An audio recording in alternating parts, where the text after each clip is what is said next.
Well, hello everyone. Welcome to a Wine Affair podcast. I am excited to introduce you to a wine witch. I guess you've not probably met one before. This is Justin Michelle Ward Trabue. She is the owner and winemaker of Ward 4 Wines in California, and I am thrilled to have her with me this morning. Good morning. Good morning. It's early on your side, so thank you for Absolutely. I am a rise joining. and shiner, even though I stay up very late. Oh, okay. I know you said you started in 2022 with the actual winery that you have now. I want to go into your wines a little bit, and we talked about what wines you make. So there were five of them. You make Muscat, Yes, I do. Viognier, Mourvedre, Petit Syrah, and Barbera, all of Oh, which I yeah. love. Oh, yeah. Can you go into a little bit about why, first of all, you chose these particular five? And how then this all comes about. I know you have a micro winery, so explain to us a little bit about how you get these lovely wines made. So I like to say I work with varietals that I want to drink.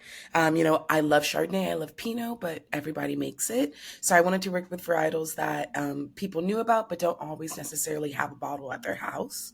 I wanted to work with Muscat because it's like a really pretty and floral and light and fresh wine. But oftentimes people make it sweet, which is delicious. But I wanted to be able to showcase a different way of making it. So I make a really lovely dry Muscat, and I end up fermenting it on the skins between about 9 to 14 days. So where you miss out on the sweetness, you get this incredible texture and you get this incredible florality. So it's like a really cool expression of the variety. And then I work with Viognier because Viognier is also a very floral wine, but oftentimes it can be made really fatty and oily and viscous. So I wanted to make a lighter, brighter, fresher Viognier. I also work with Viognier from Paso Robles and Mendocino, California. So two regions that once again people know but aren't always talked about. I work with Mourvedre. I do a rosé of Mourvedre, and then I also do a red of Mourvedre. And Mourvedre is pretty cool. It's a Rhone grape. And when I first started working in wine, one of the very first events that I volunteered at was this really awesome event called Rhone Rangers. It's all over California. I wouldn't be surprised if they do events around the country. But it's basically an event of Rhone producers, and they get to showcase their wines. And that's how I realized I loved Mourvedre. It's this like savory, meaty beast, but it can also be a lot more playful and a lot more delicate as well. So I make a variety of styles of Mourvedre. I make Barbera because I'm part Italian. Piedmont, is so cool, Yeah. and they're really like heavy and bold and tannic driven Barberas. That's not necessarily the type of wine that I like to drink. So I said, let's make a pizza pasta night Barbera. Let's make it a little bit fresher, still juicy, still fruity, still savory, but lighter and brighter and more enticing. And then I make Petite Syrah because my dad loves Cabernet Sauvignon. My dad was always like, "You're going to make me a wine. It's going to be Cabernet." And I was like, "I probably will make you Cabernet at some point." But Petite Syrah is really cool because it's often a varietal that's blended into Cabernet and blended into Merlot. And it gives wine plushiness and like texture and weight and color. So I said, let's make this big, bold, inky, beautiful Petite Syrah. And let's work with a region that people know about, but it's not always worked with or discussed. So I work with grapes coming from over in Healdsburg. And I like to say my little fun fact for my Petite Syrah is it was made from grapes in the region that the movie Scream was filmed. So Oh, that's my little yeah. fun fact about that wine. I am a micro winery, so I started my brand in 2022 after getting grant funding in 2021, about $25,000. So basically, micro winery means I am a custom crush client. So I'm a 1720, and I basically make my wines under a Typo 2 license, which is, fancy terms within the ABC or like a legal winery that you can have a tasting room.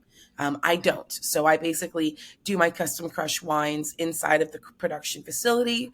But what that means is I'm basically in charge of what I want my wines to be. So I am choosing my harvest dates. I am oftentimes picking the grapes myself, or having an incredible team of cellar steward or vineyard stewards that are harvesting the grapes.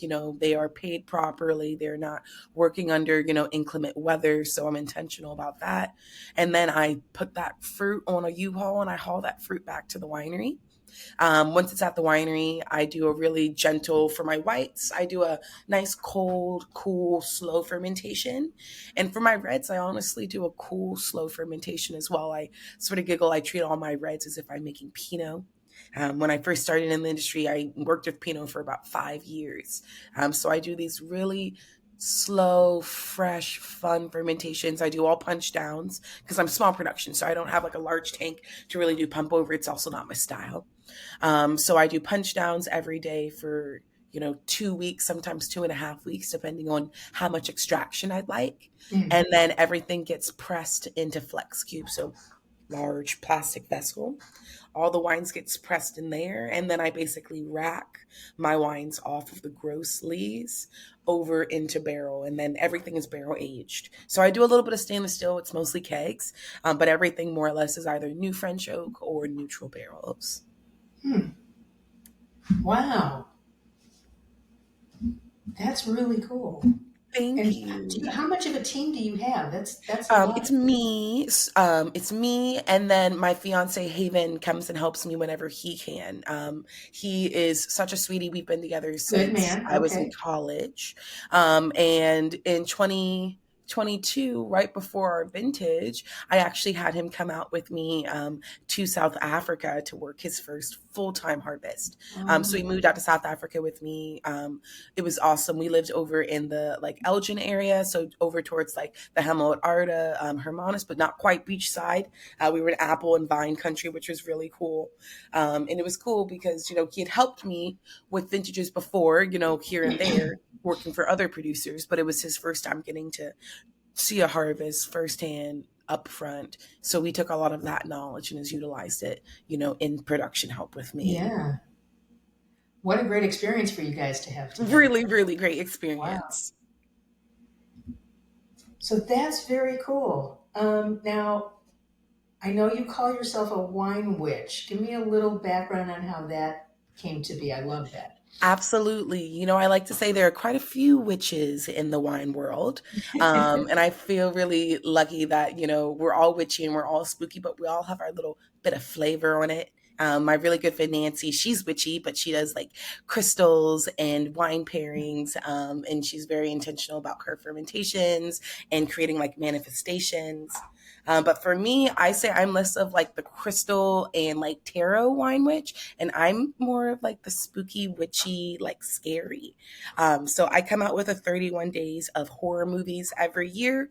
And then I also try and do like horror based events during the holiday season. So this year I did 2 events, one online, one in person, and I read scary stories for about an hour and a half from a few different books. And then I also hosted a wine release party in Oakland at the New Parkway, and actually did a Scream movie wine event. And that was really cool. How fun. I like to say on one of my bottles, one of my favorite bottles is my Muscat, and there's actually a picture, or I should say a drawing of me over a bed of mushrooms, wine glass in one hand, wine grapes in the other, and it's just sort of that like witchy fun like atmosphere and energy that makes me happy. I like to be spooky all year round, so it's a great sort of outlet for me. And wine really is that perfect blend of art and science. And, Yes. witches are very scientific artists. We look at the world around us. So I feel like it fits me really well. I love that. Let's go into a little bit of your background and how you got here, because I think that's a really interesting story, and I'm always amazed by the tenacity and the bravery that that these lovely women have shown me to get to their own place. Can you take us back a little bit from that? Absolutely. So, I sort of go back before I was born. My name's Justin. You don't really see a lot of lady Justins. I definitely have gotten a Uh-huh. lot of feet in the door at job interviews because I have arrived and they thought I was going to be a guy. Probably didn't expect me to be black as well. So I feel like Mhm. that's pretty interesting. But yeah, I am. My name is Justin, and I'm named after Justin Vineyards over in Paso Robles. So when I was looking at colleges, my mom actually recommended I go to Cal Poly, which is in San Luis Obispo, just about 30 minutes down the road. But I always giggle because my parents came out to visit California in the 90s, right after Justin was built, and they went to Justin and they had a lot of fun, and I was born 9 months later. So I like to say Justin was the reason that I'm here. Wine was always in my future.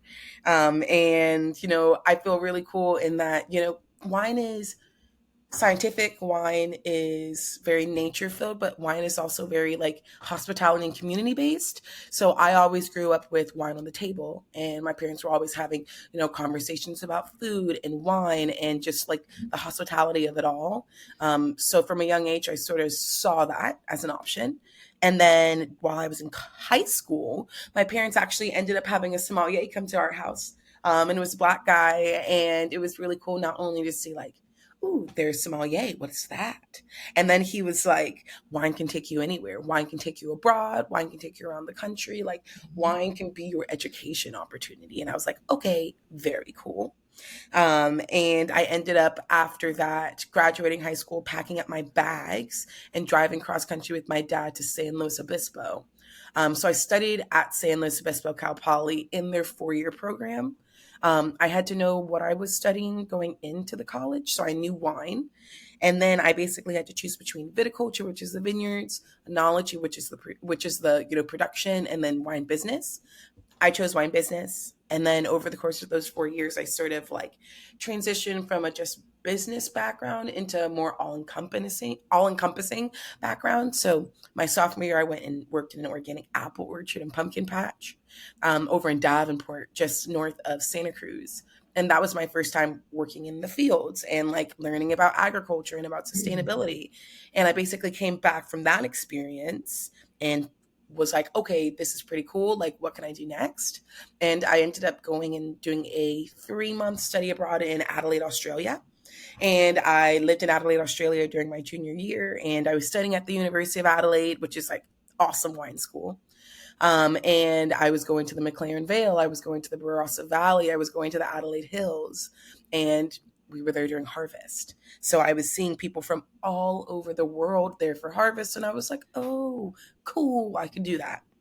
And I basically came back from that study abroad, and I worked my very first harvest down in Santa Barbara, California in 2016. So 2026 will be my 10th year making wine. I Wow, worked with an awesome amazing. woman winemaker. Her name is Lane Tanner, first woman winemaker in Santa Barbara County. So she started making wines in 1981. So we had many a conversation about being a woman in wine and always holding our ground and just like showing people how much of a boss ass lady we are. And, she definitely gave me that confidence. But not only confidence, she gave me experience and incredible education. So I worked with her for 5 years. While I was there, I went and did a harvest abroad in New Zealand. I was like, Lane, I want to do like a larger production facility. Working with her was closer to about 2,000 cases, which is fairly small production. I make 300 cases, so even tinier. But it was cool because I went across the country, went to a different hemisphere, and worked with a much larger production facility. So probably, if I had to remember, probably closer to like 40,000 to 50,000 cases. So much larger, totally different set of logistics. Really, really cool to see. And coming back from that harvest in 2019, I went back to Lane with all of this newfound knowledge and was able to give like really cool recommendations. So then fast forward to 2021, Lane was like, I love having you here, but you got to spread your wings. And I ended up moving up to the Napa Valley in 21 to work with Cabernet Sauvignon. And then I remember that I love Pinot. So in 2022, I started making my own wines in Sonoma, California. So I spend my time in both Sonoma and Napa. I live in Napa. I host my tasting experiences Napa on an authentic Venetian gondola. And then I make my wines in downtown Sonoma over off of 8th Street East at the Obsidian Wine Facility. So I really love what I do. I feel really lucky that I've got a great community out here, and we always are able to like riff off of one another. And it's been really cool because although I started War 4 in 2022, I released my wine club later the next year in 23. And right now I'm in the middle of my wine club allocation season. So it's always really fun to be able to like talk with my club members and get them excited about the wines, especially for the holidays coming up. Yeah, for sure. So what is your season like? So when are the wines released? And then what's the rest of the year look like for you? So I like to say right now I'm sort of slowing down my season. All my grapes are in the cellar in barrel, either Okay. sulfured or almost through secondary fermentation, which is called malolactic fermentation for everyone listening. Thank you Um, for that. so I would say, I'm working all year round, but my harvest season is from August until November. So that's when I am like head to the ground, grapes on the floor, fermentation's going off, and I am doing, a lot of vineyard tours. I'm doing a lot of like cellar check-ins. I'm doing a lot of barrel work during this time of year. I'm doing a lot of like logistics and just like ensuring that I have high quality wine and making sure that nothing is getting spoiled or damaged. I'm pretty intentional. I'm a low intervention winemaker, but I definitely believe in sulfur. So I sulfur my wines. Some people do, some people don't. It's just up to what you do, and I do. So once November hits, that is typically, the holiday season. So November and December is my big holiday push. Trying to sell wines to people for the holidays. And then January until March is it's quiet season. January until March is bottling. So I am doing the back end, starting to look at blends, make sure my wines are tasting how I want them. So that end of February, early March, typically close to the end of February, I'm bottling. And then I am releasing my wines around March, April. So I do my club shipments twice a year. I do it in fall and I do it in the spring. Yeah. So April, March is when I'm starting to release my allocation wines, releasing my new releases, and then I'm also starting to do events throughout the year. All my fun events and wine pouring events and like going to different places and different panels. And then April, May, June is like peak event season. I'm going all over the state. I'm seeing if I can go to like the East Coast to pour at events, try and go to like different panels and experiences. And then what is it? March, April, May, June, July. July, I'm doing another bottling. July is bottling. So I'm bottling my fall wines. So for the February bottling, I'm bottling Muscat and Petite Syrah. And then typically for the July bottling, I'm bottling my Barbera and my Viognier or whatever my fall release is, because that Okay. one's a little bit more versatile. I switch that one up year to year. And then July is bottling, and then I'm right back into August, and it all starts over again. You've got these lulls and you've got these like waves of excitement within the industry. And I think it's really interesting, like logistically, you're always thinking ahead. I've never been like a logistical thinker. I've never been a forward thinker. And working in wine, making my own wines, I do have to think that way. Mhm. Because typically most of my wines, they release within, 7 to 10 months, but I make one wine that ages in barrel for 16 months. So every March, when I'm bottling that most recent vintage's Muscat, I'm releasing my Petite Syrah from a year prior, because that's a wine that takes a little bit more time. So it's really cool to just sort of see how all that puts together. Yeah. Wow. Busy lady. Yeah. And I still have a full-time job. So, I'm not only doing You Ward work. 4, I do have a full-time job. Wow. So I say it's really lovely to be able to sell my wines, and, do my allocations because it's a sustainable way of, having clients that love my wines, that want to support my wines, and also make sure that they get a nice discount as well. Yeah. Yeah. Wow. So one of the things, so this series, as I told you, is about women in wine specifically, and what challenges that you may have incurred as a woman, still in a pretty male-dominated industry. I see a little bit of that changing, but like a lot more, a little bit more. I'd love to get your opinion on that. And as a black woman, because I'm sure that's been its own set of challenges. I don't, you can tell me, but what have been some of the things that you've come up against with that I in guess for being a woman me, in the both industry? as a woman and as a black person, it's a lot of doubt. Yeah. Oftentimes I'll be at a tasting experience. It'll be me and 25 other people. And they're less likely to want to come and taste my tasting experience just because of preconceived notions that I don't know what I'm talking about, preconceived Mm, notions that I make a specific style of wine.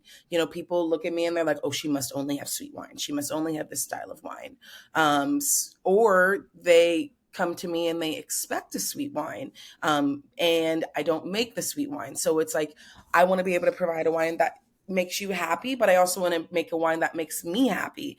So like people come into my table and being able to have conversations about why I make the wines I do, and how just because it's not a specific way, it's still really fun and delicious. And I'm able to have these like educational chats with people. Like Muscat is definitely, like I mentioned earlier, one of my favorite grapes that I get to work with and that I get to talk about, because I love a sweet Muscat. I love a sweet wine, but it's really cool to be able to be like, hey, I know you like the sweet wine, but try it this way. You don't have to like this wine, but it's nice to be able to try a different style.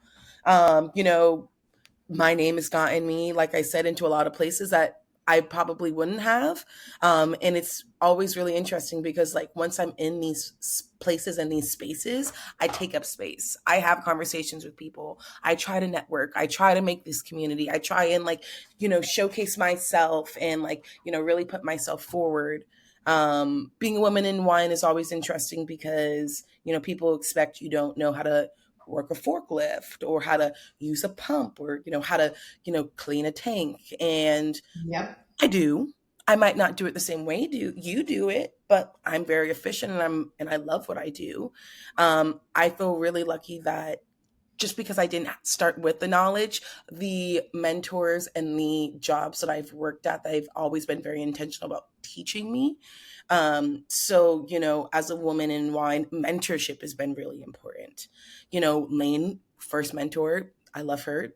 Today's actually her birthday. I'm gonna have to text her. I just realized Yeah. when November 12th. And no, it's been really lovely, like having people that champion you, and when they see people talking at you sideways, they don't necessarily expect you to be the one to be like, hey, don't talk to me like that. They take that person aside. They go, hey, I noticed how you interacted with, XYZ. I didn't really enjoy seeing that. Let's not have you act crazy like that. And just like, watching your environment and sort of like, see something, say something. Mm, Yeah, absolutely.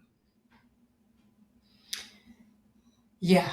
That's funny because I've gotten that comment a lot about from the women I've talked to about how they get all these preconceived notions coming at them about what they can and can't do.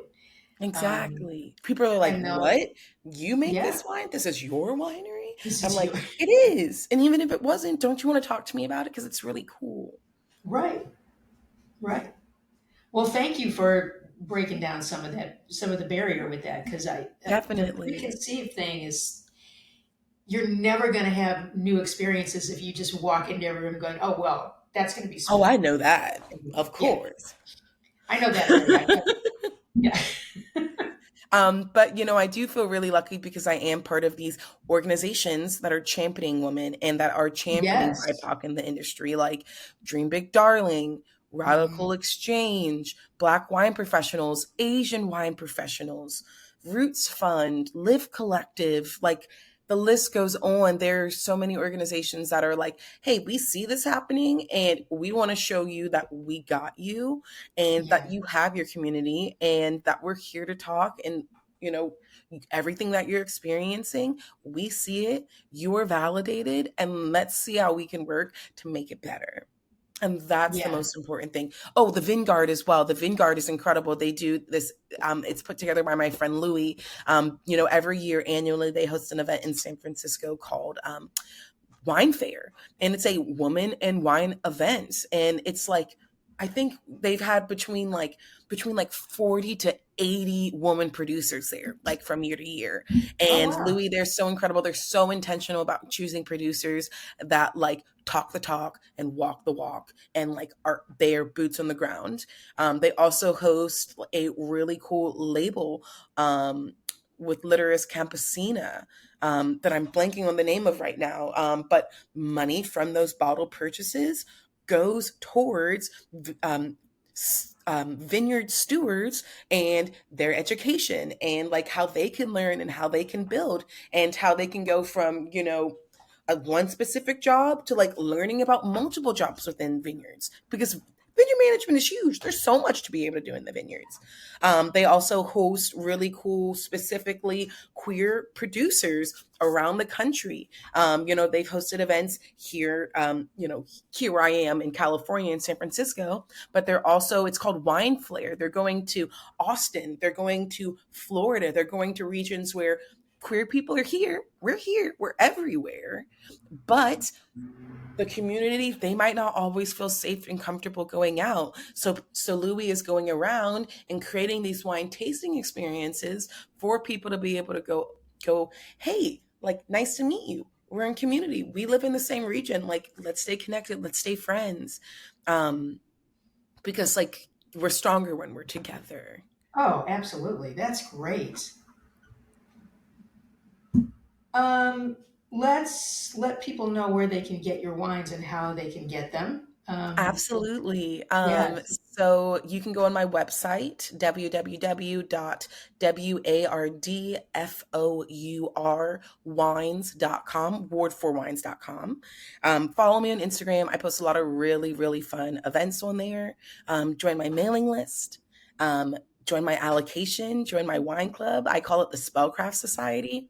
If you find this audio and I'm not currently in my open allocation period, you can just email me or DM me, and I can open it up for you, or I Oh, can add you for the next allocation. Just let me know.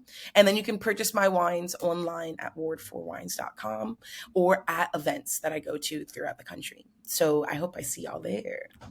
yeah. Yes, definitely. Well, that's great. And then any future plans coming up that we should know about? Ooh, as long as I can get the time off from my full time job, I plan to go to Boston next year, February 28th, I believe. It's called Femme Fete, and it is another all woman in wine event. It's going to be in Boston, and I'm really excited to be with, women winemakers doing our thing, being in community. And it's going to be my first time doing an event in Boston, so that'll be really cool. Yeah. And then other than that, I haven't really planned that far into next year. I don't have that much quite yet planned. Um, so that means sign up for my mailing list, friends. Yeah. You never know what could happen. You're a You never wine. know what could happen. Also, That's I'm right. like next year will be a very different year. I'm getting married next year, so Oh, obviously I'm still going to be doing my congratulations. thing, but everything will be a little bit different. This year, every year's been different. So this year, 2025, has been the year of going to events, going to more events. 2024 was the year of direct to consumer, getting my direct to consumer built. And, the year before that was starting, my Spellcraft Society. So it'll be really interesting to sort of see what I hone in on for 2026 and what my goals are going to be. Well, I'm going to follow you, and it'll be interesting to see what happens next for you. Thank you. Yeah. Well, Justin, thank you so, so much for taking the time to talk on my podcast today. I am so appreciative. And what you're doing for the wine world in your own little pocket corner right there is so cool. And you're doing it in your own unique way. And I love that. Thank you, So, Cindy. oh, yeah. Thank you so, so much. This has been awesome. Oh, I'm glad. Thank you.